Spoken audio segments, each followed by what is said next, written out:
afternoon. Wherever you are, we are welcoming you to our home, Lavender Vale. This is Tom, and this is Kaja. This is Leo, and just here, probably on the edge of shot, is Darcy.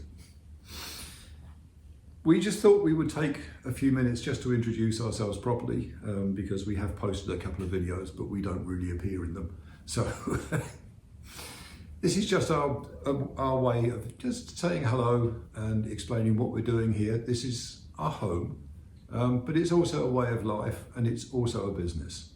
And it's a way of life that over the last 11 months, we've been here nearly a year now. This is our life here in Deux-Sèvres, which is in the southwest corner of France. And it's paradise. it is. It is. Maybe not today, maybe not this morning, as you will see later on in a video, but because we were doing something in a garden today, but still a paradise. Yes. As you can probably tell from the Christmas tree, it's just after Christmas. We're in the first week of January. And it's time to start preparing for spring. So let's take a walk outside and see what's happening.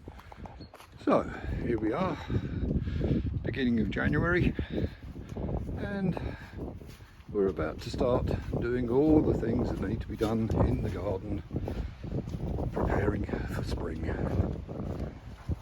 And over here we come and stand up on the rock.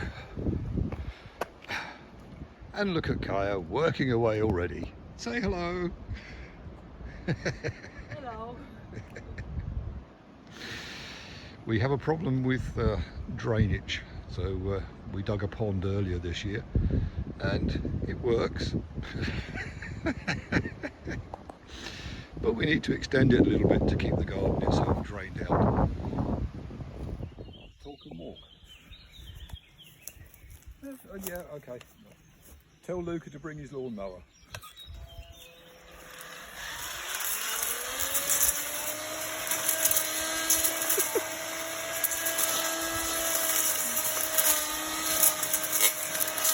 And all that.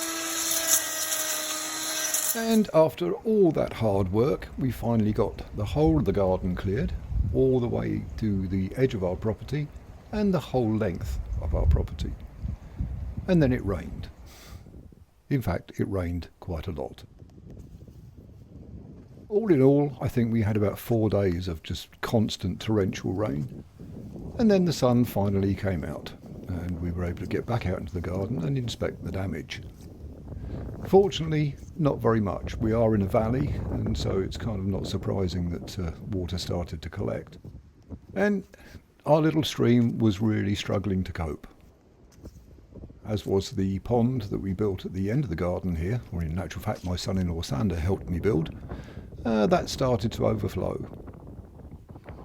And then it rained some more. Quite a lot more, in fact. And we found ourselves in a serious flood situation. Fortunately, the house itself is on slightly higher ground, and so we didn't actually get our feet wet indoors.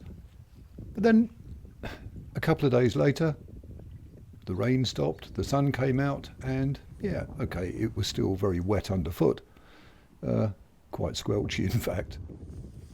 But the water did start to recede, and the 2 ponds that we built at either end of the garden are starting to do their job, and they're absorbing the excess water, and it's eventually draining away. It's a valuable lesson for those of you looking to buy a property here in France.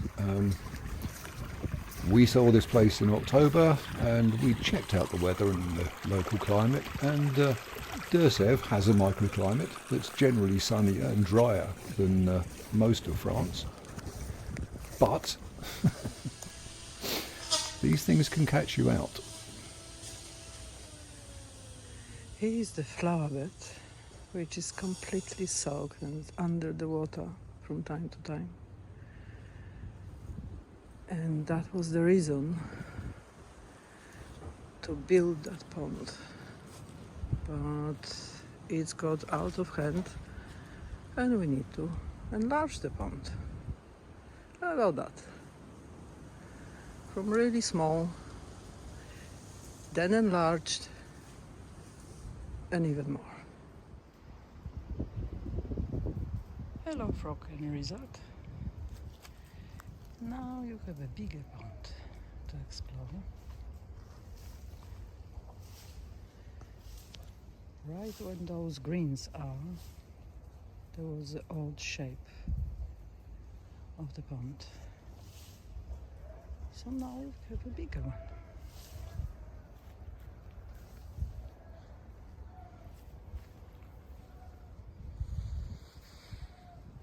Hello?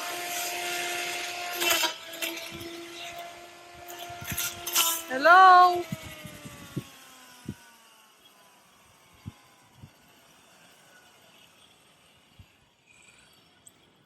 Hello.